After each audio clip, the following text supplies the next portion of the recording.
Video games are a medium that can be used to explore problems we face in reality. The game Final Fantasy VII explores the dangers of unregulated capitalism. In Final Fantasy VII, the world is governed by an energy company known as Shinra. Through their policies, Shinra has created a society where the rich live in comfort, while the poor have to live in poverty and filth. These substandard living conditions are caused by Shinra's activities, and not only does it hurt the people, but it also hurts society as a whole. One victim of Shinra's activities is the small fishing village Junon Harbor. Ever since Shinra began operations in Junon Harbor, the waters surrounding the area have been polluted with toxic runoff, creating massive problems for the village. The pollution killed off all the local fish, destroying the town's fishing tradition.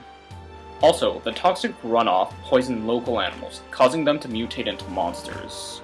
The only solace the people have in this world is that a group of heroes are actively trying to stop Shinra. But what if these heroes weren't here? Well, Shinra would just let these problems compile until the common people were crushed beneath these problems. So, could a company like Shinra operate in reality? We already have our answer, in the form of Universal Pearls, the shipping company responsible for the MV Treasure oil spill off the coast of South Africa in the year 2000. In this spill, roughly 400 tons of bunker oil was spilled into the ocean near the coast of South Africa. The major effect of this spill is that it oiled marine wildlife in the area, including oiling multiple colonies of the endangered African penguin. Roughly 20,000 penguins were oiled in this spill, and without human intervention, this species of penguin would have been put further in danger. If oil gets onto a penguin's feathers, then the feathers will lose their insulating qualities because the oil will penetrate through the feathers. Also, getting oil on a penguin's feathers prevents them from safely preening, because if they try to preen, they will have a chance of ingesting some of the oil on their feathers.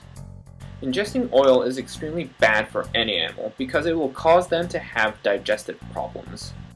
Although thousands of birds were oiled in this spill, some heroes came to rescue them all.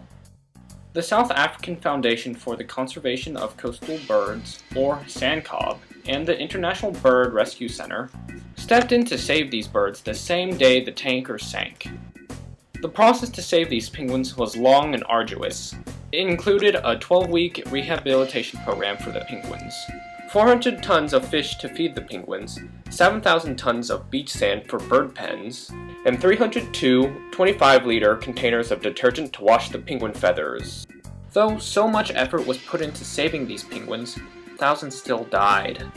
Despite the efforts of many people, the main issue behind the spill had not been solved. Even though Universal Pearls was responsible for the spill, they suffered no repercussions for the spill. In fact, this was not the first time Universal Pearls had caused a large oil spill in South Africa. In 1994, another tanker owned by Universal Pearls, the Apollo C, sank in roughly the same area and caused just as much damage as the MV Treasure spill. And like before, Universal Pearls had let the people of South Africa deal with the mess they had created. So what would happen if Universal Pearls was left unchecked? Their business would continue to grow larger with the profits that they would make. Soon, their business would continue to expand to other areas, endangering more wildlife and people. They would keep growing and growing until they become a doppelganger of a certain company, Shinra. Final Fantasy VII shows us one of the possible futures that will occur if we don't hold companies accountable for their actions. But as long as we are aware of what problems a company can cause, we can take steps to prevent these problems. We can lobby for more laws that hold companies accountable for industrial accidents.